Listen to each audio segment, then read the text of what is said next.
And I just turned around and I hauled ass out of there. I was done. I wasn't dealing with that. The hypocrisy of the cult is one of the things that turned me away the quickest.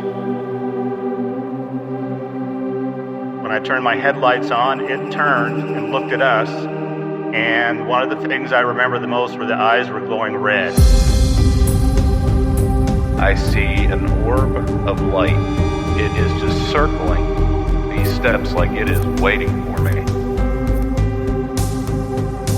And he begins to tell them that he saw a UFO. They're basically like, what are you talking about? That's 7 foot up on a tree, peeking around it. And that's where I saw the top of the muzzle, nose, and the eyes. As soon as I made eye contact with this thing, it felt like death. Welcome back to Tinfoil Tells. I am your host, Brandon Wright. Tonight's episode, we're going to be joined by my guest, Austin. Austin is a paranormal researcher. He's also written a few books. He's been doing some investigating here locally around Indiana. So that's always something that kind of gets my attention, being close to home. So I'm definitely looking forward to talking with him a little bit. But before we bring him on, if you've ever had an experience and you would like to be on an episode of Tinfoil Tells, there's a couple things you can do. You can send an email to tinfoiltellspodcast@gmail.com, or you can go to the website, tinfoiltells.com, and go to the contact section. Either way works for me, so just make sure to reach out and get a message to me, and we will get something scheduled for a future episode. If you'd like to help the podcast out, please continue to share it around. Word of mouth is one of the best ways of helping the podcast out. So every time you share it, just know I appreciate it. You're helping me out. You can also help out by leaving a 5-star rating and review wherever you listen to Tinfoil Tells at. So whichever place you listen to the podcast, just make sure to click that little 5-star link, and it does help out the podcast. If you would like to become a member of the Patreon, that is an option too. You get access to ad-free content and early access to all of the episodes, so up to 2 months early before they are released to the public. There's a free tier and a paid tier, so it's worth looking into. You can find more information about that in the show notes. You can also find me on all the social medias. But I think now we're going to go ahead and bring Austin on, dive into the conversation. So sit back, relax, and enjoy the show. I'd like to take this time to welcome my guest tonight, Austin. Thanks for coming on here and talking with me. Hey, thanks for having me, man. Appreciate it. Not a problem. Would you like to let the audience know a little bit about yourself? Yeah, so I'm a paranormal investigator. Been at it for a little over a decade now, and I have a couple books out. And yeah, just been sucked into the paranormal world, and it's one that you can't really get out of once you get in, you know. What kind of led you down that path? Was there something that kind of triggered all that for you? I really don't know. Growing up, I was always just that weird kid who was obsessed with it. I mean, going back to like 5 years old, I was researching the paranormal. I think it helped that, I kind of grew up during the Art Bell era and stuff like that. Unsolved Mysteries was on TV, Fact or Fiction, all that stuff. Yep. So I think that really kind of helped develop early on, and then just having some experiences early on in life, it just really kind of had me deep dive into this. That's basically the similarities with me. As I grew up, I'm a product of the 80s, and then Unsolved Mysteries, the X-Files. Yeah, the X-Files. All that stuff like that has been a huge influence on me throughout my life. So like that's stuff I really enjoyed. So it's kind of, I think, partially what's influenced me to be the way I am today. Yeah, absolutely. It's crazy. Just as a child, you consume these little things, and then all of a sudden this is your entire life, right? Like, this is wild to think about. I don't do a whole lot of like actual investigations or anything like that. I went on a couple, and I'm more of a cryptid person myself, and yeah, I would love to be able to go out and look for stuff, but at the same time, it's like I don't have the time. So in order for me to compensate for not doing what I wanted to do, I do this show. I guess I'm the behind the microphone investigator that doesn't really do any investigating. Yeah, I mean, I have a huge respect for the cryptid people. Like, they are a special breed of people to go out and, these woods and everything with everything that can kill them can see them, but they can't see it type of thing. Like Yeah. there could be bears and all this stuff, and there's out there. No, I'm good. So I'm not a full on believer. I'm pretty skeptical on a lot of things. So for me, it's like I want to I want to believe. I'll throw Hmm. out the old X-Files reference. Like to me, I want to believe, but and even though I've seen some things, like I still am kind of like I try and write it off. I know that sounds dumb to a lot of people because like you've seen things. I was No. like you experience things. I was like yeah, but I always try and rationalize it. And when I can't rationalize it, I'm like all right. Well, for me, it's like I have to be able to explain things, and when you can't explain it, that's why I do what I do.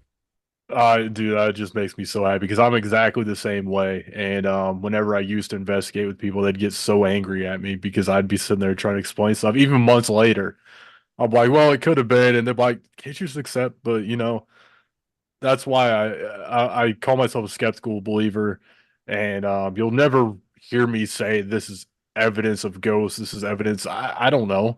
It's just paranormal things that happen that I can't explain, and it drives me nuts and keeps me up at every single night trying to explain these things, and I just Right. can't. So, people can take a look and they draw their own conclusions, and that's that. Mm-hmm. No, I 100% agree. It's hard to make people understand that don't have experiences, Hmm. and then there's people that do have experiences, and then there's the people that are just full on believers. For me, I fall like in the middle Right. category. Like I want to say that I experience things. I want to say I have certain activities that have happened to me or stuff like that. But I also try and say, well, I can try and explain a lot of it. And then you got the Yeah. people that like anytime they experience something, it's automatically paranormal, paranormal, paranormal. Like, well, not necessarily. Yeah, exactly. And I even go through periods where I'm like, okay, all this stuff's fake. None of it's real. And then, an hour later, I'm like, oh, okay, hold on. I go through my doubt periods for sure. Hmm. You said you've written a couple of books. I figure we'll talk about that here in a second. But I know you said before there was something you were basically known for, like a case or something, and there's something that you even like you're experienced or whatever. So you want to talk a little bit about that? Yeah, so that's the book that I wrote, Taylor Mill Horror. That was a case from probably almost 10 years ago now. And it was essentially a case I got thrown into. At the time, I had a YouTube channel and we were looking how to boost it, and so we're looking at all the hot places to go to, and Bobby Mackey's was the hot place. So we go book Bobby Mackey's, pay way too much money for absolutely nothing, and the people there, they said, "Hey, we got this place. You want to stay there? It's supposedly haunted." We're like, okay, cool place to stay. We had no intentions of investigating anything like that. And this happened to be the most insane case that I have ever experienced. And yeah, I mean, I still can't believe the whole case in itself is just, it's unbelievable. And I spent so long not putting that book out. It probably sat on my well for probably about 8 years. It sat on my computer. And I didn't want to put it out because the things that I experienced in there, I'd never believed in. And I thought if I put this out, people are going to think that I'm absolutely insane. And so I just didn't. I didn't.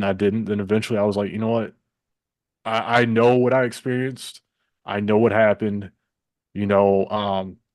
And there's other people who have experienced these things and they might be in the same situation that I'm in right now who don't want to talk about it because people think they're crazy. So I just pulled the trigger, decided to put it out there, and yeah, it does pretty well. Without diving into the whole thing, 'cause I know people can read the book for all the details, Hmm. but is there anything about it like kind of you want to talk about? Like what happened during the thing basically that like led you to where you are? Like what was like the craziest stuff that happened during it? Oh, the crazy stuff. So, I mean, just a little bit of backstory. So when we first went there, we figured out, or we were told that the homeowner, he was in the hospital on his deathbed, and he swore that whatever's in that home is what was killing him.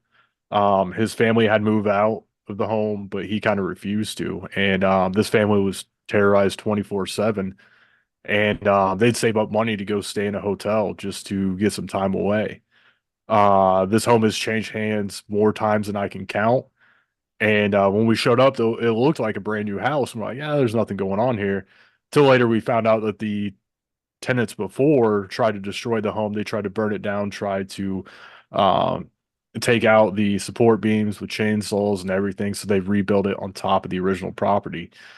Um, but there, I mean, it was literally anything and everything 24/7. I mean, you're talking about insane poltergeist activity. You're talking physical attacks. You're talking paranormal earthquakes, shadow figures, voices. I always say, one morning I was making breakfast and it was probably like 8, 9 in the morning and the plate flew across the room and shattered. You could not sleep in that home because it was literally 24/7. A priest went there and he got thrown across the room and he ran out and never came back. I mean, it was just unimaginable the things that go on inside that home. Now, this is, I know you don't have to give the exact location, but isn't Bobby Mackey's? That's in Tennessee, isn't it? Or is that Kentucky? It's in Kentucky. Okay. And was this place also in Kentucky, or is it also out of the area? Yeah, it's in Taylor Mill, Kentucky. Okay. So it was probably like 20, 25 minutes away. Okay. Is it still around? Yes, it is. It's still standing. I don't know. The guy who owns it does not claim that address on like all of this stuff. Because I've been following it. This place sold probably 6 or 7 times since we stayed there, and they even took the price from like $150,000 all the way down to like $29,000 just to sell it at one point. But it's owned by an elderly man now. I haven't reached out to him or anything, but he doesn't seem to live there. It looks like he has another home that he lives at. So I don't know if he's trying to rent it out or if they're just leaving the property abandoned. Because all the previous owners, at least as far as I know, have left that house and let the bank take it over. Because they could not bring themselves to sell it and put their families through what they had gone through. And so I know at least the past 3 previous owners had the bank take over the property, then it got resold that way. If I had the funding, I would always try to find a place like that. I wouldn't live in it. Right, absolutely not. But it would be my personal, like, my own little thing to do my own sort of like research on. Exactly. Yeah, it would make a great research center. But we stayed there for 2 weeks and it was terrible, man. I would never do that again. But to have that place as a research facility where you spend a day or two there, it'd be wild. There's too many people that I feel like are so against the thought of paranormal. Mhm. And if someone had the opportunity to stay at a place for a certain amount of time and document it, like over time, like all the Yes. instances have happened, like set up cameras, 24/7 surveillance, like you could have the documentation and then the experiences and then everything, like you can back it up with some Right. sort of physical proof. And then the naysayers can be like, oh, well, they'll still come up with a reasoning as to what it is. And they'll say, oh, you're just hoaxing the whole thing. But Mhm. I feel like that's one of the only ways that you're going to get some people to actually start to believe into it is by having a place that is well documented of having it. Because like, you've heard of things like Waverly Hills, you've heard of all these other Right. places that have had all these Right. crazy experiences that goes on, but unless someone's able to actually experience it themselves, they're never going to actually believe it. Even if they do experience it, I still think it's hard to turn someone's mind into being open to believing in the type of stuff just for whatever reason. Yeah, that's it. I'm filming this new series now, and I brought a guy who I didn't know. I just kind of reached out to him, and he was a big time non-believer in the paranormal because I needed some help running some cameras, and his religion didn't allow him to believe in it, and he had such an insane experience that he then basically wouldn't go anywhere without all the lights on. He wouldn't leave any doors open. He was absolutely terrified, and he ended up leaving early. So it was kind of entertaining. But yeah, once you, like you said, people have to experience something at that point. I mean, it kind of just like shatters their whole reality, you know? Yeah. So for you, how long have you been doing this? You said. It's been probably 11, 12 years, I'd say. As far as actually investigating, as far as researching, Hmm. it's been my life. Like, when was the first experience that you actually had while investigating? Like, was that prior to this place? Like, did you actually had something that actually stood out to you as being actual paranormal? Oh, prior before getting into investigating? Yeah, absolutely. I live and grew up in a over 100-year-old farmhouse on supposed Native American land. And growing up, it was all kinds of experiences that I personally had. I would see an apparition of a man and a woman walk up to my room, kind of acknowledge me. I would hear the voice of a little girl.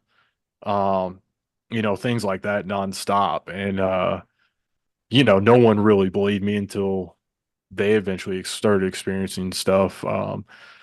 So I think that's really what, I needed answers. I really needed answers, and that's what really, really pushed me into, getting into it and starting to research at such an early age, really. I feel like a lot of us, that's why we get into the things we do because we're looking for answers.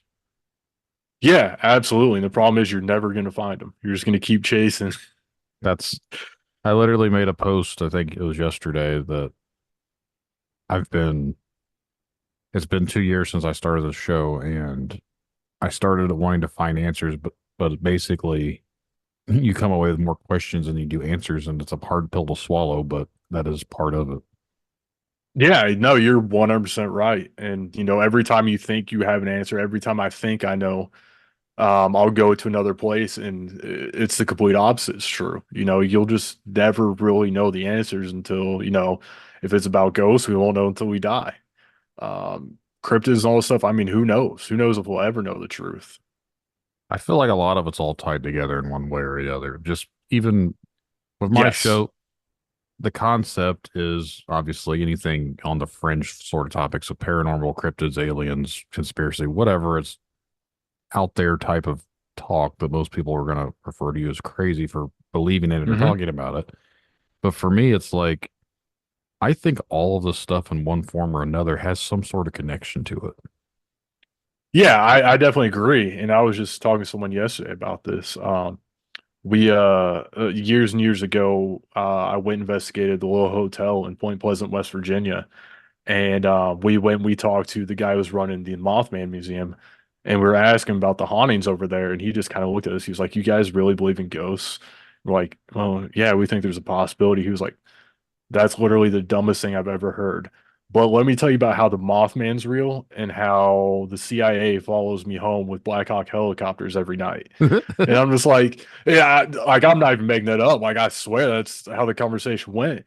But to me, it's just so insane that someone can believe in one thing and not the other because all too often it parallels. And even if, especially if we're in the paranormal community and we believe in tulpa creation and stuff like that, who's to say things like Bigfoot can't exist as a tulpa? It's really all tied together. Yeah, it's very hard to say one thing is real and something else is not. Like, I actually Hmm. I deal with this a lot, honestly. Basically, I've noticed that most paranormal groups do not like the cryptid groups, and the cryptid groups don't get along Right. with the UFO groups. And like, there's so many different little communities online, and everyone like for some reason like hates each other. Which, again, like I said earlier, I think a lot of it's all somehow related. But Yeah. there's so much inner fighting between the groups, and like, you can't believe in this. Oh, this, but like, not that even bring up the religious aspect to it, but like a lot Hmm. of religious people refuse to believe in paranormal stuff, like with ghosts or anything. But it's like a lot of Right. these people literally are worshiping a god, which is supposedly a spirit. So, Exactly. and then like a holy ghost. It's like, wait a minute. Yeah. I think the whole thing's crazy as far as like you said, people in religions not believing in the paranormal when you look at these biblical texts and it's pretty much all paranormal. And at the same token, it's people who are in the paranormal field who say all religion is ridiculous, yet they believe in tulpas. And it's like, okay, every week we have hundreds of thousands, if not millions of people sitting in one place all around the world, like thinking about these creatures with such strong emotion. Like, how can you say that these things don't exist if you believe that we can create entities? I mean, come on now. It's just, I don't know. It's so absurd to me as far as like the cherry picking as to what's real, what's not, because no one knows. No one knows what's real. Mm-hmm. No one has slightest clue. I think we have we Hmm. have our beliefs, but no one 100% has any real idea of what goes on. And anyone that claims they do, I don't really take it all that seriously. No, you can't. I mean, all we can agree on is that there's some weird stuff that goes on. Yeah. I mean, that's all we got. What is it? We don't know. Is there anything experience wise that you would like to just kind of dive on into? Oh man. Yeah, I mean, it's tough to pick. Because there's just so many things. Now, okay, I'll tell you. So, because I think you and I are on the same wavelength as far as, explaining stuff away and things of that nature. And this is the one thing that broke my brain so hard that this happened about 7 years ago. And I just went back to this location after 7 years to film there again. And even the owner remembered it like it was yesterday. And this was at the Old Blackford Jail in Hartford City, Indiana. And we had gone there, like I said, about 7 years ago. And we were talking to the owner, and he offered to give us a tour. We said no, we don't want a tour because we don't want to know the claims. We want to go in, without knowing anything, so we're not influenced. He's like, all right, cool. So he hung out for a little bit as we got everything set up. And it came towards the point where he was about to leave, and it was like 7 o'clock. And instantly we hear this loud crash. And he's like, I think someone might have broken in. And so we start scouring this place, trying to figure out what the heck happened.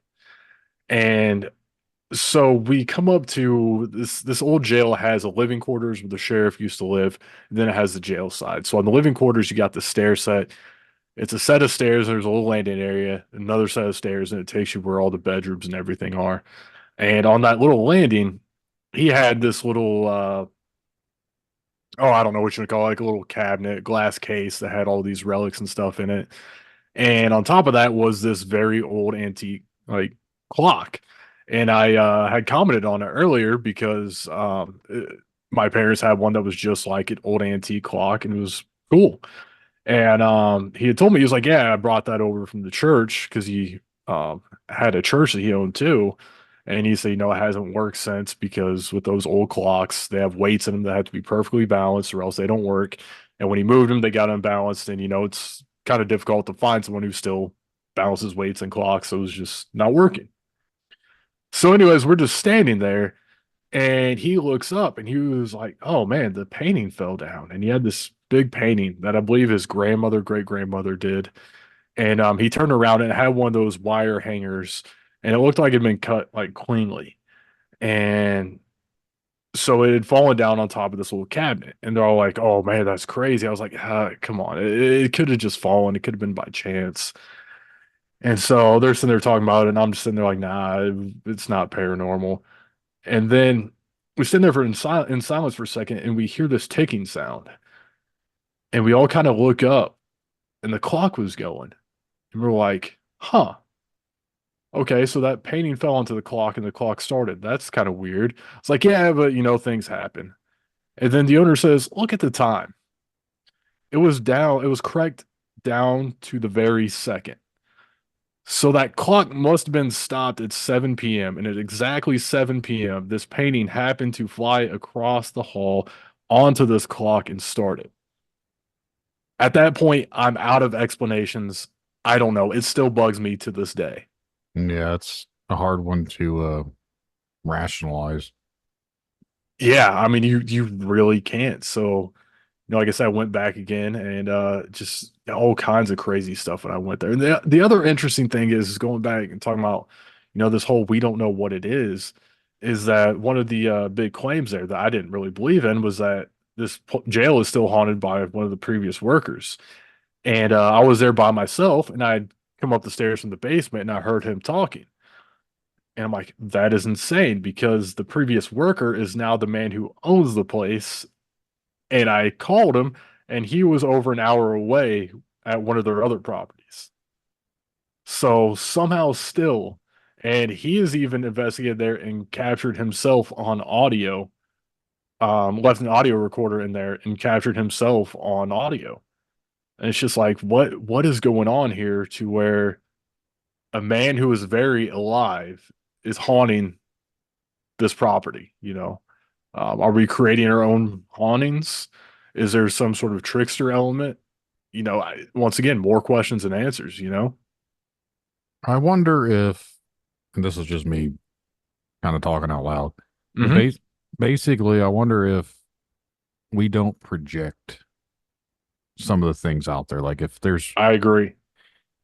I wonder if what we're looking at, what our thinking, and if we mentioned Tulpa earlier, I wonder Yes. if we're not manifesting these things to happen because it's something that we've thought of, and for whatever reason, enough energy has been put into it that now these things are here because we've manifested it somehow. I know that's a weird concept for Mhm. a lot of people, but like, I feel like it could be a possibility. I 100% agree with you. And one of the one of the other places that I was at was the asylum that he also owns. And there was reports, and I had a loss of time in one of the rooms up there. I don't know what happened, but apparently I was staring at the wall for like 25 minutes. No one could get me out of it, and eventually they kind of shook me out of it. And so this room was always weird to me. And after about 3 or 4 years, this year was my first time going back.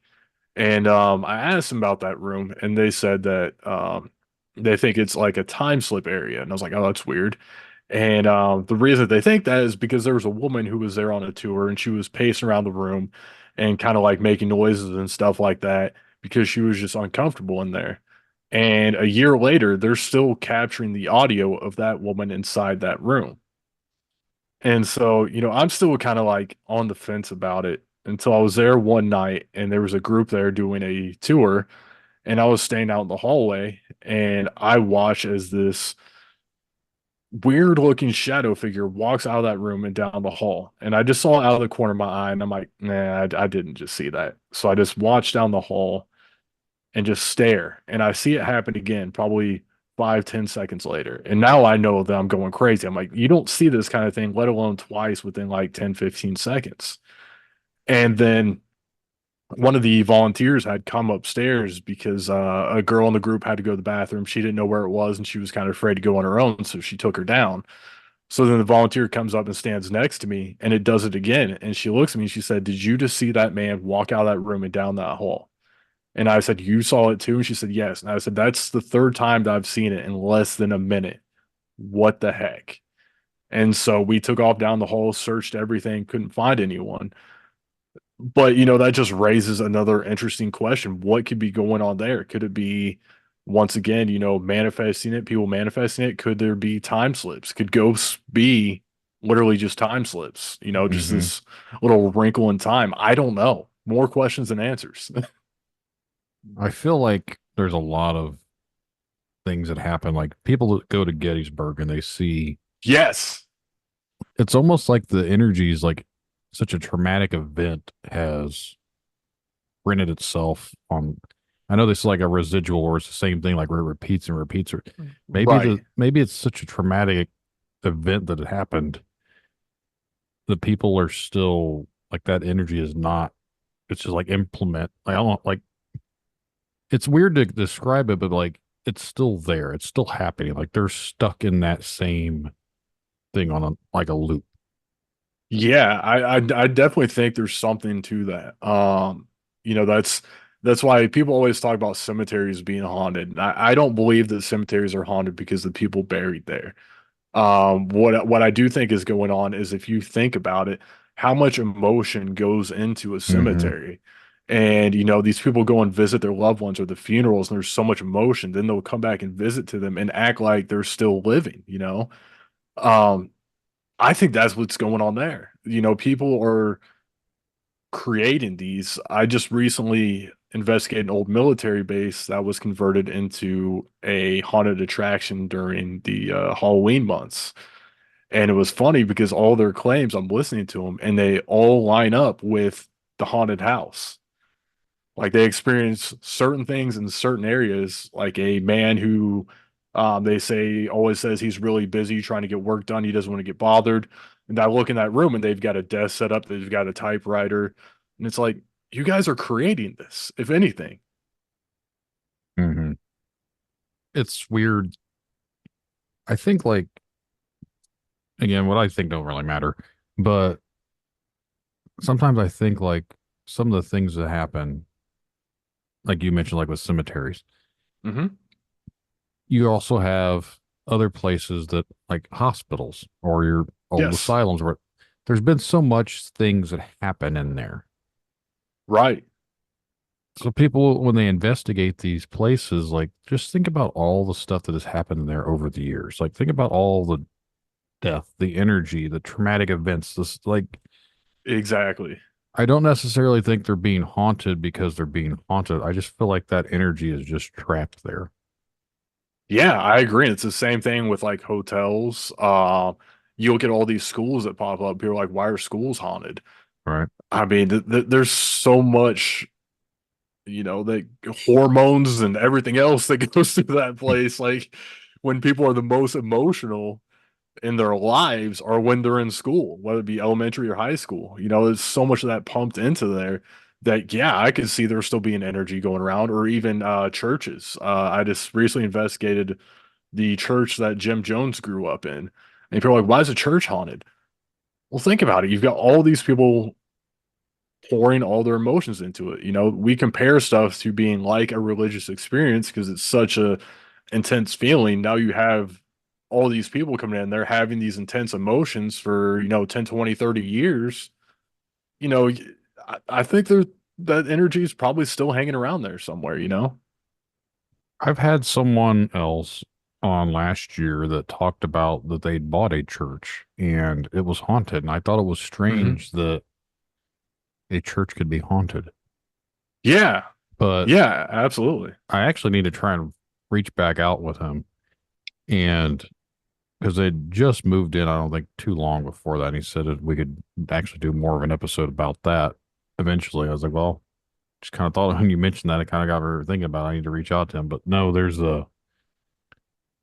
I think if I remember correctly, the church was built, had like the water on it was actually from an actual creek, like a Oh, little, wow. like a spring that ran through under the church. So the water for where they did the baptism was actually like a spring look, like, That's so wild. I was like, well, water's usually a conduit. Right. Absolutely. So, but it's still strange to me though that on a religious aspect that a church could possibly be haunted. But again, like throw religion out completely, it's still a Hmm. place where there's a lot of energy that happened because that place, especially back in the old days, Yeah. old churches were places where they took out and did a lot of heinous acts in the name of religion. Hmm. And even like with old mod, because this was, I think, out west, old places in the U.S. where they used to do hangings and everything else, they were Right. sometimes done in front of a church. Right. So there's a lot of traumatic things that go on there. And even people that do die usually have a funeral back in those days at a church.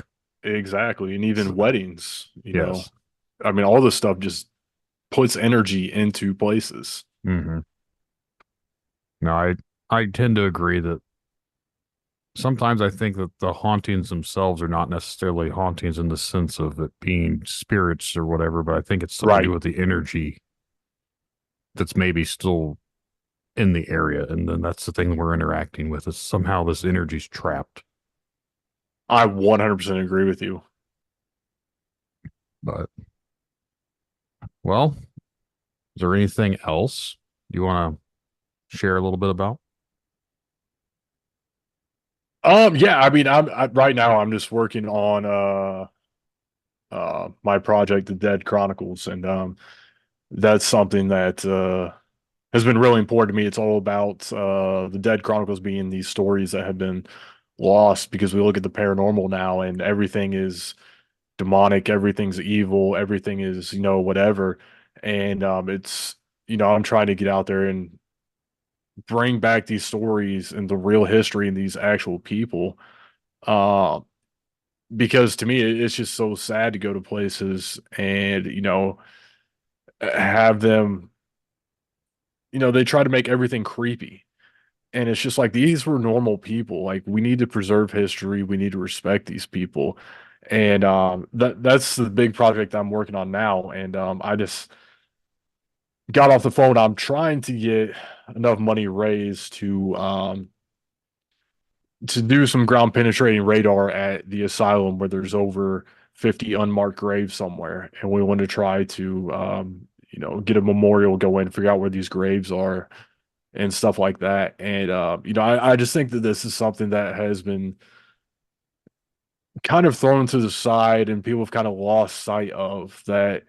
Not everything has to be scary. Like, if we're communicating with the dead, these were people, these are people, and it should be respected, and these places should be respected, and we can still learn a lot from all these people and these places. I mean, this is history.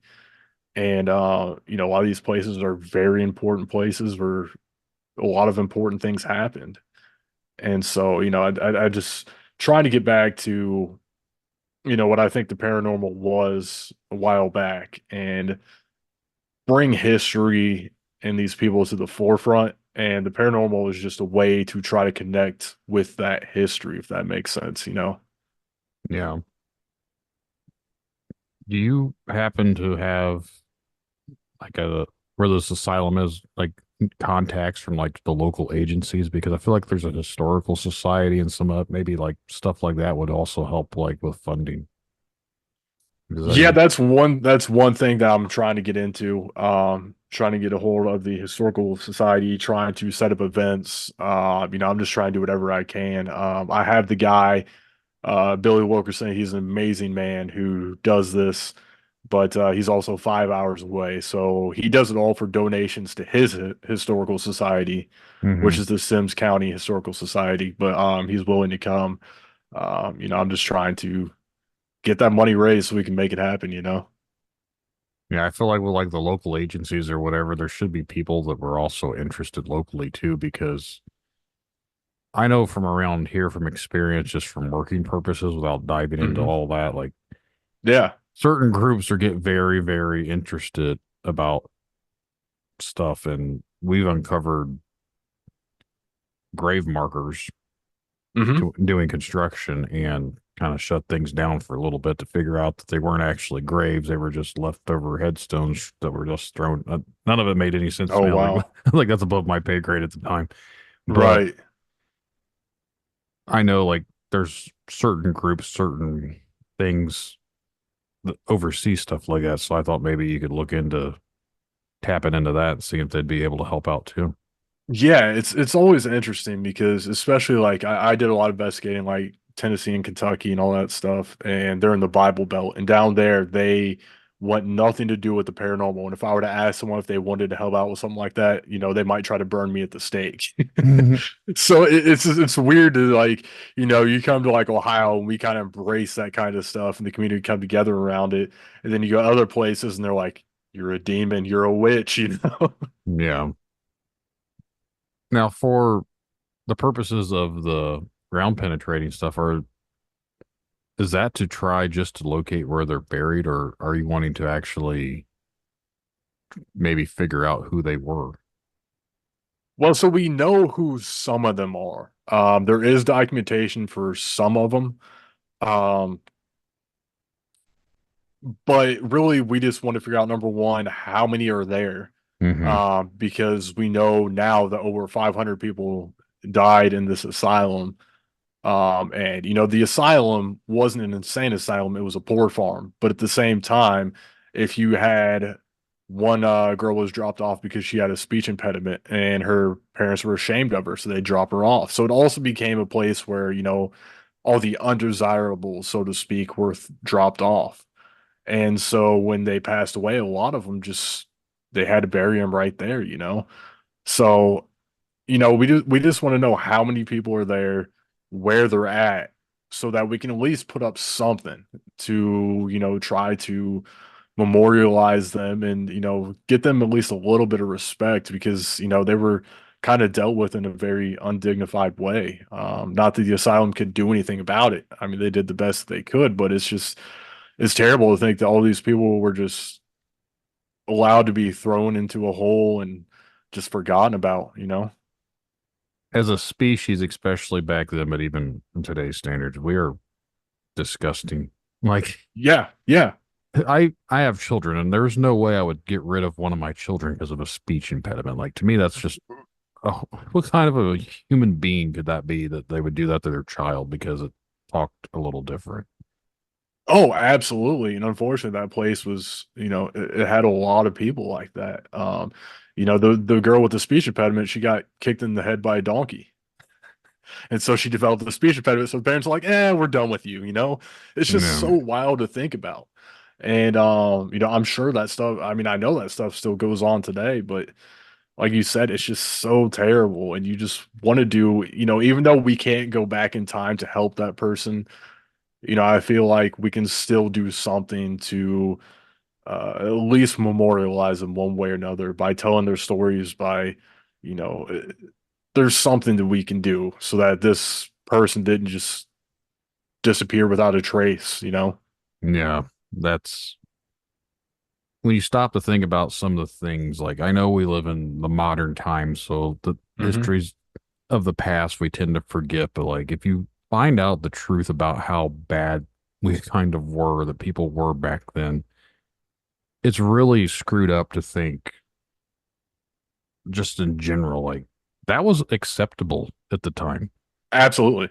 And not even 100 and something years ago, like it was acceptable just to hang people from a tree right out front because of whatever reason. Like that was Right. justification just because this person had stolen a little bit. Okay, we're going to hang them. And there's a big gathering. Everyone come out to watch it. Exactly. Like today we watch sports on TV, and then back in those days, they watch people hang from a tree. Right. Right. Yeah, you're absolutely right. And it really wasn't that long ago. I mean, some of our parents and even grandparents were around to see a lot of this stuff, that today we just can't even imagine ever happened. But It's just, I mean, it's important to remember that stuff so that we don't go back to that. I mean, I know it's a cliche, that we mhm. should learn from history, but it's so true. Like it's good that we feel this way now about the things that happened then. Otherwise, we would still be in those times, and it just wouldn't be good. The sad part is, and this is me being my conspiracy hat or whatever, but I feel like they're Mhm. trying to make us forget about that type of history. Like a lot of it gets the narrative gets changed because the newer generations or whatever, we're almost like damning ourselves to repeat it because they don't want to talk about this stuff anymore. I 1,000,000% agree with you. I mean, even, when we were in school, there are certain things that we were taught that wasn't true and certain things that they wouldn't touch on. I mean, the government's controlling the school systems. The government's controlling literally everything, honestly. And like you said, it seems like we're starting to push away from that. And I think we've seen over the past, 10 years or so, we've noticed a huge shift in society, and it's not necessarily a good shift. And I don't think social media is the blame. I really don't. I think it's like you said, this controlling of the knowledge and this influx of misinformation and honestly brainwashing. It's, I say it's a numbing of society. Like they want to keep everything Yes. dumbed down. Yeah, you're 100% right. Yeah. It's And it's and just the like a pe- funny side note when we talk about that. I saw the other day that we all know the movie Idiocracy, that they said that in that movie they wanted to create the ugliest shoes that no one would wear possible. So they spent all this money doing it, and those shoes are what we now call Crocs. yeah, It's just like, here we go, you know? Just like this is so ironic. It can't, I don't know, man. it's very disheartening just because people that are free thinkers, that kind of do what I do what you do, and we think outside the box, we're the ones labeled as crazy because we have our own belief systems and our own ideas. And Correct. if it goes against what's being pushed, then we're the problems. We're the crazy people. But yeah, Yeah. there's a lot of things that go on that make zero sense, and I don't know why no one questions it, but yet because the TV and the media tells us that this is what it is, and we jump the wagon and accept it for what it is, but like no one ever questions it. And if you question it, you're the problem. So it's just like, I don't know. I don't like how society is becoming, but that's neither here nor there of the topic. It's just me out here talking into the ether, I guess. Yeah, no, I totally agree with you. And like we were talking about earlier, that bleeds through into the paranormal. People who will believe literally everything's paranormal, or people will never accept it. I think people love to be in their comfort bubbles, and they put themselves into these kind of echo chambers, these groups of people who think and act the same way that they do, who will regurgitate the same things that they do. Because, if you don't believe in an afterlife, for example, then all religion is completely false, and that confirms your beliefs there. On the flip side, if you do believe in it, no matter what, then it confirms the opposite. And people just don't like to step outside their comfort zone and question things, because that's dangerous, right? Like, once you start thinking, that's dangerous. Then it might change your entire life. It might change your entire worldview, your religious views, and that's just something that people don't want to do. So they'd rather just stay in these echo chambers, stay plugged into, the machine, so to speak, and just carry on about their lives. Sometimes I wish I could just plug myself back in, but at this point, Right. I'm too far out of the matrix to get plugged back in. I know. I always say, like, I envy some of these people sometimes, be able to just have like such a to know something for a fact, like 100%, and just be able to be content with that. Like, what does that feel like? I would love to know. Right. Well, we can talk about your books here before we get things wrapped up and where everyone can check them out at. Yeah, so once again, I got Taylor Mill Horror. That's the true story of that home in Taylor Mill, Kentucky. That can be found on Amazon. And then I have my fiction horror novel, Hell's Carnival, also out on Amazon. That's based off of a reoccurring nightmare I had since I was a child, combined with a traumatic event I had probably about 3 or 4 years ago, and it all crafted into a gory horror novel. I did something similar last year. I had a very weird experience and I turned it into a horror novel. And Really? yeah, it's not very long. It's about 150 pages, but I'm Hmm. definitely not a writer. And then I used like Grammarly and I used Word, and then Okay. I ran it through like one of those AI programs that does like it was supposed to format things correctly, but I realized it ended up changing words that I didn't write. Huh. And after I got it, I got back and reading, I was like, I don't remember saying that word. I don't even know what that word means. And like, I just took the suggestions of what things were telling me, like, oh, this was, I just like, okay. Like when like Word was telling me to use, I misspelled Hmm. something. So the book has been out for almost a year now. And then like, I don't even talk about it much because it's like, I'm embarrassed that it has like words and stuff in it that I didn't do and I didn't really say. So like, it's technically not 100% what I wrote. It's about 98% me, and the rest of it's like whatever the computer decided to fix for me. Right, right. The rest is telling you, that the JFK assassination was exactly how the government said, just randomly. It used like fear and trepidation, I think like 25 times. I was like, I never said that. Wow. They were.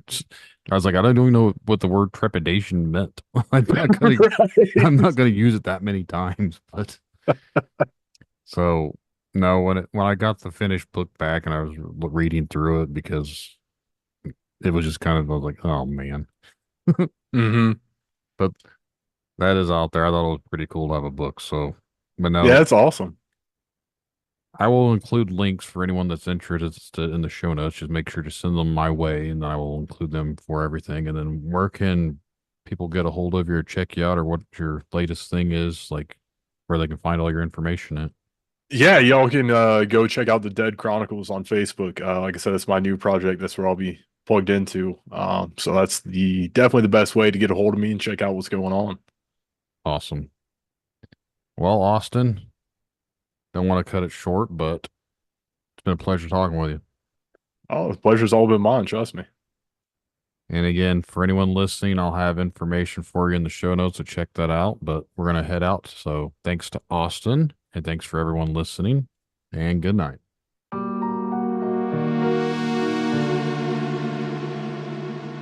And that's the show, everyone. I really hope you guys enjoyed the conversations. If you would like to be a guest on Tinfoil Tells, remember to send an email to tinfoiltellspodcast@gmail.com or go to the contact section of tinfoiltells.com. Just get your message to me. We'll get something scheduled for a future episode. And just remember, the truth lies in the stories we share, the connections we make. Stay curious, stay open-minded. Thank you all for joining us on this journey. And until next time, keep questioning, keep seeking, and keep exploring the unknown. Good night, everyone. Tinfoil Tales in the headphones. Yeah, it's time to rock. Got a story about a cryptid creature. Let's take a walk. Bigfoot, dogman, they're out there in the dark. But the truth is out there like an alien spark. UFO sightings got the whole world shook. Conspiracies unfold like a story in a book. Media control, trying to keep us blind. But oh, before gonna use my whole mind.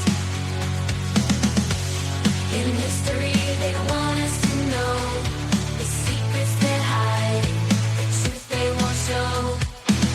Dominate our society, they keep us in chains. But I'm standing tall, it's time to break the reins.